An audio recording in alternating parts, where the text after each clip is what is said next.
Ibnu Arabi merupakan sosok yang cukup dikenal baik di kalangan ulama maupun peneliti. Sosok tersebut menjadi populer baik di masa hidupnya bahkan di masa jauh dari masa hidupnya dikarenakan dua hal, yakni secara intrinsik ia merupakan sosok yang jenius dalam hal keilmuan dan spiritualitas sehingga tak heran banyak yang kagum dan menjadikannya sebagai panutan. Di samping itu ia juga menjadi populer dikarenakan sosoknya yang cukup kontroversial, terutama terkait dengan ajaran-ajarannya yang bisa dikatakan anti-mainstream dengan doktrin-doktrin agama pada umumnya. Hal tersebut dapat dilihat secara gamblang bila melihat rincian dari perjalanan hidupnya dari mulai proses hijrahnya menjadi seorang sufi hingga masa kematangan pemikirannya dengan ditandai produktivitasnya dalam menghasilkan karya-karya yang cukup fenomenal. Ibnu Arabi dilahirkan di Murcia, Spanyol pada tanggal 17 Ramadan 560 Hijriah atau bertepatan dengan 28 Juli 1165 Masehi. Ia sering disebut sebagai Syaikh Al-Akbar atau Sang Mahaguru dan Muhyi Al-Din atau Sang Penghidup Agama. Namun nama lengkapnya adalah Muhammad ibn Ali ibn Muhammad ibn Al-Arabi Al-Ta'i Al-Hatimi. Berdasarkan latar belakang keluarganya, ia lebih condong pada keluarga pejabat pemerintahan dibandingkan dengan keluarga sufi. Ayahnya Ali merupakan salah satu pegawai dari pemimpin Murcia, Muhammad ibn Sa'id ibnu Mardanisi, sedangkan dari pihak ibu Ibnu Arabi juga memiliki paman yang juga menjadi penguasa di Tlemcen bernama Yahya ibn Yugan al-Sanaji. Pada masa kecilnya, situasi di Spanyol atau Andalusia pada masa itu sedang dalam keadaan kurang kondusif. Hal tersebut dikarenakan sering terjadi pemberontakan oleh sekelompok tentara Kristen yang menyebut diri mereka sebagai Reconquista, penakluk terhadap dinasti Muslim yang berkuasa pada wilayah tersebut.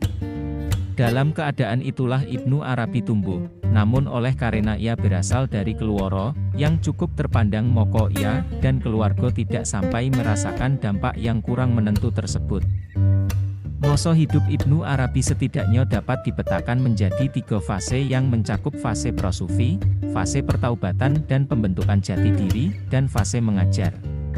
Pada fase pertama Ibnu Arabi hidup selayaknya orang pada umumnya, terlebih mengingat statusnya dari keluarga terpandang, ia tentunya biasa hidup dalam kecukupan. Juga sebagai keturunan dari keluarga pejabat pemerintahan sebenarnya ia memiliki peluang untuk menjadi pejabat sebagaimana yang disandang oleh ayahnya. Namun pada saat usianya beranjak 20 ia justru cenderung untuk menggeluti dunia tasawuf. Maka pada saat itulah ia bertobat dan mulai meninggalkan atribut sosialnya, dan disinilah dimulainya fase kedua dari kehidupannya. Semenjak menjalani kehidupan sufinya, Ibnu Arabi sering berkelana ke kota-kota besar Islam pada waktu itu. Sebagai konsekuensi dari perjalanan ini Ibnu Arabi banyak menemui para ulama-ulama pada masa itu di setiap kota yang ia kunjungi, baik ulama tasawuf, kalam, bahkan para filosof Islam pada masa itu. Maka tidak heran manakala Ibnu Arabi memiliki cukup banyak guru-guru dan sahabat-sahabat terutama dari kalangan sufi. Di antaranya ialah, ia pernah bertemu dengan sufi-sufi seperti Abd al-Aziz al-Mahdawi, Abu Abdillah al-Dakak, Muhammad ibnu Qasim ibnu Abd al-Rahman al-Tamimi al-Fasi, Abu al-Abbas al-Uryabi, dan ulama-ulama lainnya. Bahkan ia juga dikatakan pernah bertemu 2 kali dengan filosof besar pada masa itu yakni Ibnu Rushd. Dari seluruh perjalanannya, yang cukup mengesankan dan cukup memberi arti baginya, ialah sewaktu ia berkunjung ke kota Makkah pada 598 Hijriah atau 1202 Masehi. Di sini ia, untuk pertama kalinya bermimpi dinobatkan sebagai pewaris Nabi Muhammad, yang mewarisi hikmah dari ajaran-ajaran Nabi Muhammad dan kewaliannya. Ia mendapat apa yang disebut sebagai hakikah Muhammadiyah, hakikat Muhammad, yang menjadi sumber kewalian dari dulu hingga sekarang. Dari mimpi itu pula ia mendapat amanat untuk menyebarluaskan ajaran Nabi yang diberikan kepadanya. Di kota ini pula, Ibn Arabi mulai mendapat ilham untuk menuliskan karya terbesarnya, yakni Al-Futuhat Al-Makkiyah, pencerahan-pencerahan Mekah, pada 620 Hijriah atau 1223 Masehi, setelah melakukan banyak perjalanan dan dikarenakan usianya yang semakin uzur, Ibn Arabi memutuskan untuk menetap di Damaskus hingga akhir hayatnya. Di sini ia melewatkan waktunya dengan menulis dan mengajar. Di sini pula ia menuliskan karya monumental lainnya yakni Fusus Al-Hikam. Dan podo akhirnya podo tahun 638 Hijriah 1240 Masehi podo usia 78 tahun Ibn Arabi wafat dan dimakamkan di Damaskus. Di masa hidupnya, Ibn Arabi terkenal sangat produktif. Terkait dengan jumlah karyanya tidak diketahui dengan pasti, namun berbagai angka telah disebutkan oleh para sarjana, di antaranya ialah Brokelman yang mencatat tidak kurang dari 239 karya, Osman Yahya menyebut 846, sedangkan Ibn Arabi sendiri pernah menyebutkan 269 judul, 72. Tinjauan secara ontologis mengenai zat dan sifat Tuhan. Ibnu Arabi secara umum dikenal sebagai seorang sufi yang agung. Ia juga dikenal karena doktrin-doktrin sufinya yang mengandung unsur filosofis. Di antara tema-tema yang cukup banyak dibahas salah satunya mengenai wujud Tuhan. Pembahasan ini hampir selalu dibahas dalam kitab-kitab yang ditulisnya. Sebagai seorang sufi yang cukup produktif, Ibnu Arabi tentunya memiliki konsep ketuhanan yang menjadi dasar pijakannya dalam merumuskan metode tasawufnya, seperti juga yang ada pada kitab Hil al-Rumus wa Mafatih al-Kunuz ini. Secara keseluruhan ia ingin membahas mengenai metodenya menuju makrifatullah dan kondisi apa yang akan dicapainya. Di samping itu ia juga melakukan afirmasi yang bersifat moderat baik bagi kalangan sufi, yang sering mengekspresikan ahwalnya dengan ungkapan syatahat, juga bagi kalangan fuqaha yang mencela tindakan para sufi tersebut. Hal ini sebagaimana yang dia ungkapkan dalam bab pendahuluannya dengan mengungkapkan keluhannya atas golongan tertentu yang kadang menyalahpahami apa yang diungkapkan oleh para sufi syatahat tersebut. Sedangkan di akhir tulisannya ia juga membenarkan para fuqaha yang mengeksekusi al-halat atas ungkapannya yang dinilai melanggar batas-batas syariat tersebut. Maka sebagai pendasarannya ia menjelaskan mengenai kemungkinan-kemungkinan dan batasan-batasan dari makrifatullah sekaligus konsekuensi dari kondisi yang mengakibatkan syatahat tersebut. Dalam membahas konsep ketuhanannya, mula-mula yang ditegaskan oleh Ibnu Arabi ialah bahwa Allah itu Esa. Hal ini sangatlah jelas karena keesaan merupakan pandangan mutlak tentang ketuhanan dalam Islam. Namun uniknya dalam menjelaskan keesaan Tuhan tersebut, Ibnu Arabi cenderung pada pandangan yang bersifat humanistik.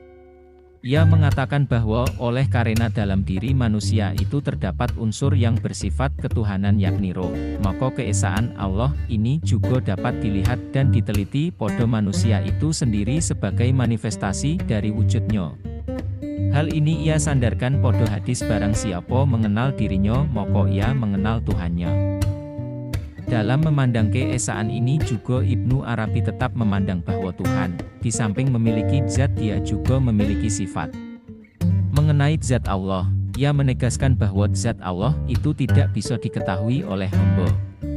Mengetahui hal tersebut menurutnya adalah suatu kemustahilan. Hal tersebut dikarenakan panca indera maupun akal tidak dapat menjangkaunya. Dan kamu boleh mengenali siapa dia, akan tetapi kamu tidak boleh mengenali siapakah dia dengan pertanyaan dari hakikat zatnya, dan bukan pula hakikat bagi zatnya. Maka sebagai alternatifnya, pengetahuan hamba kepada Allah dapat diketahui melalui sifat-sifatnya. Secara teologis Ibnu Arabi menjelaskan bahwa sifat Allah itu terdiri dari dua macam yakni sifat nafi atau peniadaan dan sifat itsbat atau penetapan. Sifat nafi kepada Allah ialah sifat-sifat yang keberadaannya mustahil ada padanya. Sifat ini dicontohkan Ibn Arabi seperti halnya serupa, umpama, padanan, sekutu, persamaan, perlawanan, batasan, ukuran, bilangan, lemah, kalah, kurang, dan yang sejenisnya. Adapun sifat itsbat ialah sifat-sifat yang wajib ada padanya seperti ilmu, kuwasa, kehendak, mendengar, melihat, bicara, dan sejenisnya. Ibnu Arabi menambahkan bahwa dengan mengetahui dan meyakini keberadaan sifat-sifat tersebut, maka seorang hamba bisa dikatakan telah bermakrifat atau dalam bahasanya, ialah telah meliputinya. Pandangan Ibnu Arabi seperti ini seakan-akan hendak mengomentari pandangan dari kaum Mu'tazilah, yang dalam konsepsinya tentang zat Allah cenderung meniadaan sifat. Hal tersebut terlebih bila dilihat pada syair yang diungkapkan olehnya sewaktu membahas mengenai sifat dan zat tersebut. Takutlah dan sesalilah dalam meniadaan sifatnya, takutlah tatkala kau menyembah sifat-sifat berhala. Jika kau mendengar pembicaraan sifat-sifatnya, maka katakan aku beriman kepada Allah dengan benar dan yakin. Meskipun Ibnu Arabi menegaskan bahwa memakrifati Allah pada zatnya itu mustahil, namun di sisi lain ia banyak membahas mengenai sisi kedekatan Allah dengan hambanya. Dalam pembahasannya ia sering mengutip ungkapan, barang siapa yang mengenal dirinya, maka ia mengenal Tuhannya. Juga ketahuilah bahwasanya Allah itu dekat. Bahkan ia banyak mengutip mengenai atsar-atsar yang mengisyaratkan bahwa kebersatuan hamba dengan Tuhan itu mungkin, meskipun dengan batasan-batasan tertentu. Ia menegaskan bahwa kedekatan Allah dengan hambanya tidak dan bahkan jangan diartikan sebagai kedekatan secara fisik atau ragawi. Hal ini karena, seperti yang sudah disinggung sebelumnya, Allah disucikan dari sifat-sifat makhluk, nafi, dan kebendaan seperti hulul, itisal, mulamasah, dan mumasah. Maka kedekatan tersebut tidak diartikan sebagai kedekatan jarak dan tempat. Terkait dengan kedekatan ini Ibnu Arabi memberikan contoh bahwa kedekatan yang dimaksud ialah kedekatan yang hal, seperti kamu mendekatkan diri padanya dengan penghambaanmu, maka dia mendekatkan diri dengan kasihnya. Kamu mendekatkan dirimu dengan sujudmu, dan dia mendekatkan diri dengan anugerahnya. Lebih lanjut ia juga menambahkan bahwa ada berbagai macam tingkatan kedekatan. Pertama kedekatan badan, yaitu dengan amal, kedua dengan hati yakni dengan membenarkan dan iman, dan yang ketiga ialah dengan roh, yakni dengan menyatakan dan ihsan. Tinjauan secara epistemologis mengenai jalan menuju makrifatullah sebagian besar dari isi bab atau pasal yang diuraikan Ibn Arabi dalam kitab Hil al-Rumus wa Mafatih al-Kunuz tersebut merupakan pembahasan mengenai jalan dan metode untuk mencapai makrifat kepada Allah itu sendiri. Maksud demikian secara jelas dapat dilihat dari judul kitab yang ia berikan sendiri, yakni Pembuka dan Rumus Perbendaharaan. Perbendaharaan itu sendiri di sini dinisbatkan kepada Allah. Hal ini sebagaimana yang sandarkan pada hadis akulah perbendaharaan yang tersembunyi, kemudian aku ciptakan makhluk, lalu secara perlahan aku perkenalkan pada mereka, maka denganku mereka dapat mengenali aku. Sebagaimana yang telah disinggung pada sub sebelumnya bahwa sejauh ditinjau dari aspek-aspek sifatnya Allah memungkinkan untuk didekati. Akan tetapi dengan cara apa seorang hamba mendekatinya. Untuk itu, dalam subbab ini akan dijelaskan mengenai instrumen-instrumen serta metode apa saja yang dirancang oleh Ibn Arabi untuk sampai pada pengetahuan akan Tuhan tersebut. Dalam kajian Islam, dikenal tiga epistemologi yakni bayani, burhani, dan irfani. Epistemologi bayani ialah metode khas pemikiran Arab yang menyandarkan kebenarannya pada teks, nas, baik secara langsung maupun tak langsung dan dijustifikasi oleh akal kebahasaan yang digali lewat inferensi, istidlal. Berbeda dengan metode bayani, epistemologi burhani sama sekali tidak mendasarkan diri pada teks atau nas, namun mendasarkan diri pada observasi empiris dan inferensi rasional, karena sumber pengetahuannya adalah rasio, bukanlah teks atau intuisi, ilham. Sehingga dalam epistemologi burhani ini rasio lah yang menjadi pendasaran kebenarannya. Adapun epistemologi irfani, gnosis, irfan atau makrifat berkaitan dengan pengetahuan yang diperoleh secara langsung, melalui penyinaran langsung atau kasaf dari Allah kepada hambanya. Instrumen yang digunakan dalam epistemologi ini ialah intuisi yang bersumber dari hati. Untuk mencapai kasaf atau penyingkapan langsung dari Allah ini, hati sebagai sumber pengetahuan harus dilatih terlebih dahulu dengan cara mujahadah dan menjalankan laku asketik melalui tahapan-tahapan tertentu. Bila meninjau dari ketiga aspek tersebut, pertama, sebagaimana sufi atau bahkan filosof muslim lainnya, dalam pembahasan permasalahannya mendasarkan pada bukti-bukti secara nakliyah, begitu juga dengan Ibn Arabi. Di awal-awal pembahasan kitabnya ia terlebih dahulu menyandarkan permasalahan opo yang hendak dibahasnya dengan beberapa petunjuk yang berupa dalil-dalil baik yang ada dalam Al-Quran, hadis, maupun atsar dari para arifin. Beberapa dalil tersebut dapat dipetakan ke dalam tema-tema seperti kemungkinan mendekati Allah dan mencapai makam fana melaluinya. Tidak mampu meliputiku bumi dan langit, hati hambaku yang mukminlah yang mampu meliputiku. Tak henti-hentinya hambaku bertakarub kepadaku dengan amalan sunnah sehingga aku mencintainya. Ketika aku mencintainya, maka aku menjadi pendengaran dan penglihatan baginya. Aku adalah pendamping orang yang berzikir kepadaku. Siapa yang mendekatiku sejengkal, aku mendekatinya sehasta. Siapa yang mendekatiku sehasta, aku mendekatinya ke depan. Siapa yang mendekatiku dengan berjalan, aku mendekatinya dengan berlari. Kamu temukan aku di sisi orang yang pecah hatinya karena menangisi aku. Dia bersama kamu sekalian dimanapun kamu berada. Aku sakit dan kamu tidak menjenguk aku lapar dan kamu tidak memberi aku makan. Aku tidak seperti kamu sekalian, bahwa sesungguhnya aku berteduh di sisi Tuhanku, Dia memberiku makan dan minum. Aku bersama Allah dalam sebuah waktu yang di dalamnya tidak dapat memuat malaikat terdekat dan nabi yang diutus. Terlepas dari sahih ataupun tidaknya hadis tersebut secara ilmiah, namun Ibn Arabi menganggap bahwa apa yang ia kutip merupakan hadis yang disandarkan kepada Rasulullah. Memang sudah menjadi pengetahuan umum bahwa di kalangan sufi ada beberapa perbedaan perspektif dalam menentukan dan menetapkan perkataan tertentu sebagai hadis. Hal ini dikarenakan epistemologi yang digunakannya berbeda. Seringkali seorang sufi mengklaim bahwa perkataan yang dikutipnya merupakan hadis yang diperoleh langsung dari Rasulullah meskipun tidak hidup sezaman. Begitu juga dengan Ibn Arabi, bahkan dalam karya-karyanya ia mengklaim bahwa ada yang ia tulis dalam kitab-kitabnya merupakan tuntunan langsung dari Rasulullah. Sedangkan dari perspektif Burhani, memang secara implisit dalam uraiannya, seakan Ibn Arabi memberikan kesempatan kepada indera dan akal untuk turut serta memakrifatinya. Ia mengungkapkan bahwa dengan mengenal diri dapat mengenal Tuhannya. Pengenalan diri di sini dapat dilihat dari berbagai sisi. Mengenal diri juga dapat dilakukan dengan perenungan secara akali.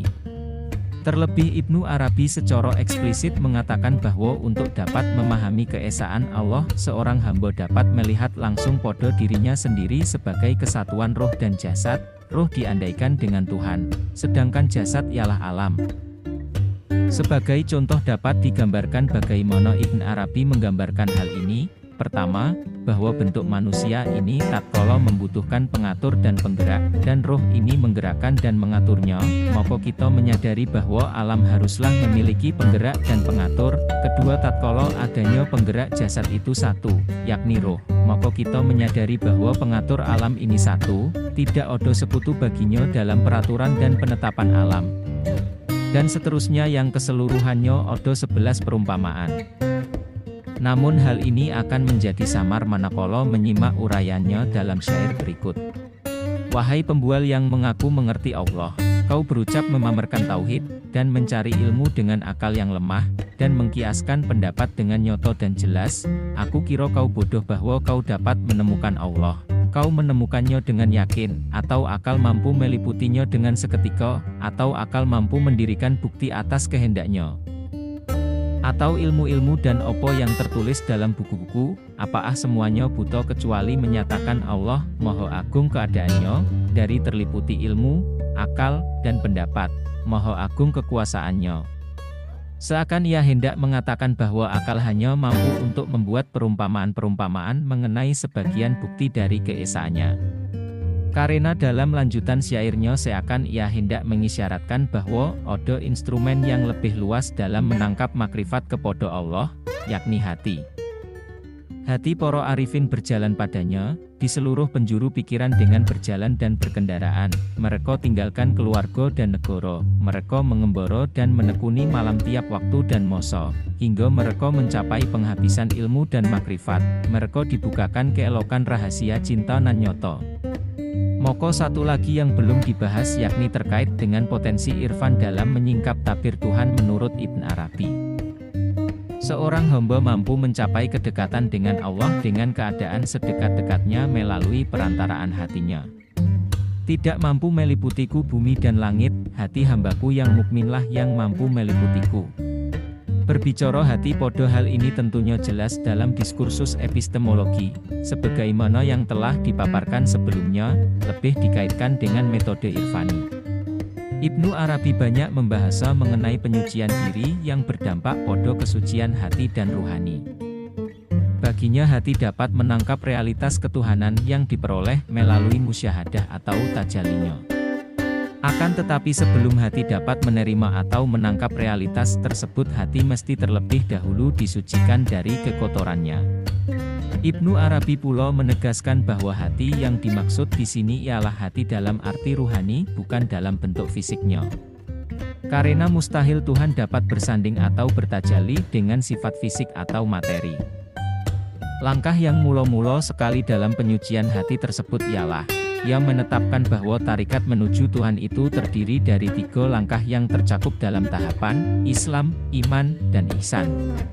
Islam adalah martabat agama yang umum bagi seluruh muslim, iman adalah permulaan tangga hati khusus bagi mukmin, kemudian ihsan adalah permulaan kenaikan roh khusus bagi para muqarrabin. Maka Ibnu Arabi sebagaimana sufi lainnya tetap berpedoman podo kaidah agama, yakni dengan mendahulukan syariat, karena bagaimanapun syariat merupakan identitas agama Islam. Ia mengatakan bahwa maka setiap syariat tanpa hakikat adalah kosong, dan hakikat tanpa syariat adalah batal. Baik dalam menjalankan berislam, iman apalagi ihsan, ketiganya harus dilandasi terlebih dahulu dengan taubat, lalu berikutnya melakukan mujahadah atau berusaha dengan sungguh-sungguh baik dengan amalan sunnah, wajib, dan amalan lahir dan batin lainnya. Untuk sampai podo makam kurubat, kedekatan ialah dengan melalui 6 titian. 1. Memutuskan anggota badan dari melanggar syariat. 2. Memutuskan nafsu dari adat kebiasaan. 3. Memutuskan nafsu dari pergerakan manusiawi. 4. Memutuskan rasa dari kekotoran adati. 5. Memutuskan roh dari kerusakan yang datang dari indera. 6. Memutuskan akal dari khayalan semu. Usaha dari sang hamba kepada tuannya dalam menggapai kedekatannya tersebut oleh Ibn Arabi diungkapkan dengan bentuk cinta hamba kepada Tuhannya. Cinta hamba diimplementasikan dengan meninggalkan bagian dari nafsu dirinya dan mendahulukan hak-hak Allah. Meninggalkan kehendaknya demi kehendak kekasihnya. Maka pada tahap ini hamba sedang menjalani makom murid, yakni yang mengharapkan. Namun seberapapun besar cinta hambanya ataupun usaha beserta amalnya, ia tidak akan mencapai Tuhannya tanpa ada pertolongan dan cinta darinya. Ketahuilah bahwa ilmu itu permulaan, dan intisarinya adalah hal keadaan diri. Ilmu dan amal itu saat dicari, kasbi, sedangkan hal itu merupakan anugerah ilahi. Maka, pada saat Allah mencurahkan kasihnya kepada hambanya, menarik hambanya, pada saat itu hamba akan menjadi murad, yakni yang diharapkan. Disitulah hamba mencapai kedekatan bersamanya, dalam istilah Ibnu Arabi kasif dan fono. Gimana kondisinya ialah hamba bersamanya dengan tanpa hamba tersebut, hamba menyaksikannya dengan tanpa umpama. Tatkala hamba sirnakan zatnya dan sirnakan sifatnya, maka Allah akan menganugerahkan dengan sifatnya yang jauh dari sifat hamba, dengan kekekalannya yang jauh dari kekekalan hamba. Maka pada saat itulah mengambil alih dirinya sebagaimana firman-Nya. Denganku dia mendengar, dan denganku dia melihat. Dalam fana dan kasaf itulah hamba dapat menyaksikan alam ruhani, yakni alam malakut. Hal ini disaksikan melalui hati ruhaninya. Penangkapan alam malakut melalui hati ini dinamakan oleh Ibn Arabi dengan istilah pantulan, al-asq. Hati, secara batin, ia analogikan sebagai cermin yang bersih yang mampu menangkap bayangan yang terpantul pada mukanya. Maka tak ada realitas yang tak tertangkap manakala cermin menghadapkan pada realitas tersebut. Penangkapan tersebut bersifat mukabalah, berhadapan, yakni di mana Sufi menyaksikan penampakan kekasihnya dalam cermin hatinya dengan tanpa kehadiran, ketempatan, penitisan, tanpa bertemu, dan tanpa terpisah. Ia menambahkan bahwa seperti itulah al-haq saat tajalli podo hati hambanya yang mukmin. Dan disinilah biasanya terjadi syatahat, aku adalah dia. Namun sejatinya, oleh karena podo saat fono, sifat-sifat boko, Tuhan meliputi hambanya.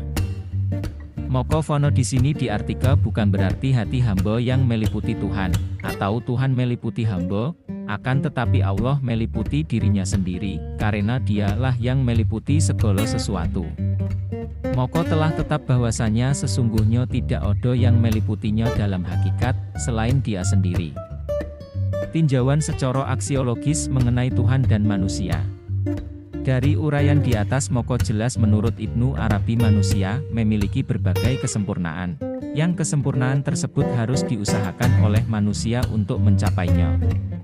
Di antara kesempurnaan tersebut ialah dikarenakan manusia itu dapat mengakses alam jabarut dan malakut sekaligus. Karena manusia memiliki ruh dan jasad.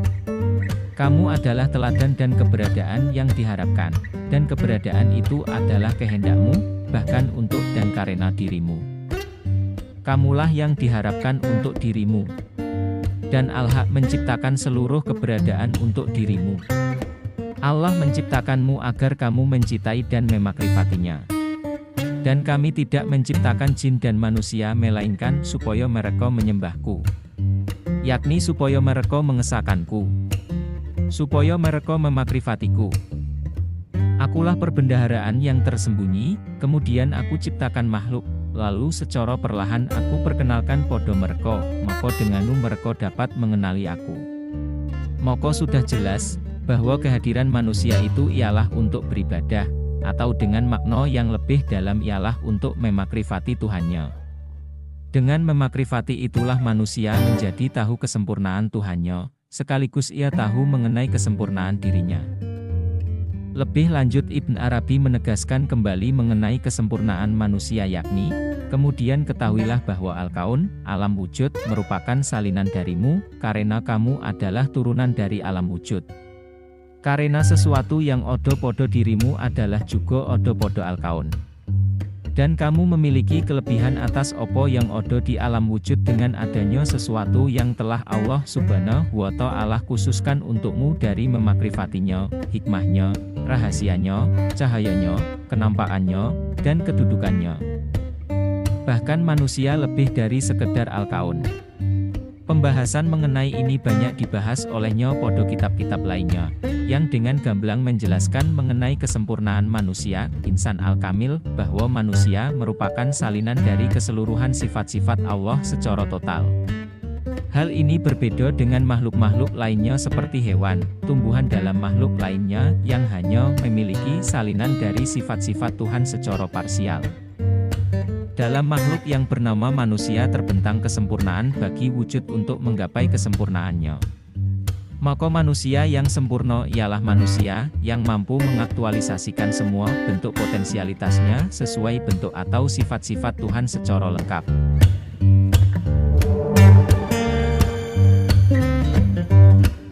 Demikianlah penyampaian dan penjelasan tentang filsafat ketuhanan Ibnu Arabi, telah kitab Hil al-Rumus wa Mafatih al-Kunuz. Semoga bermanfaat.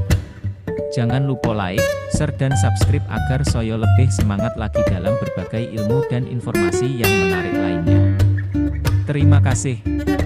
Wassalam.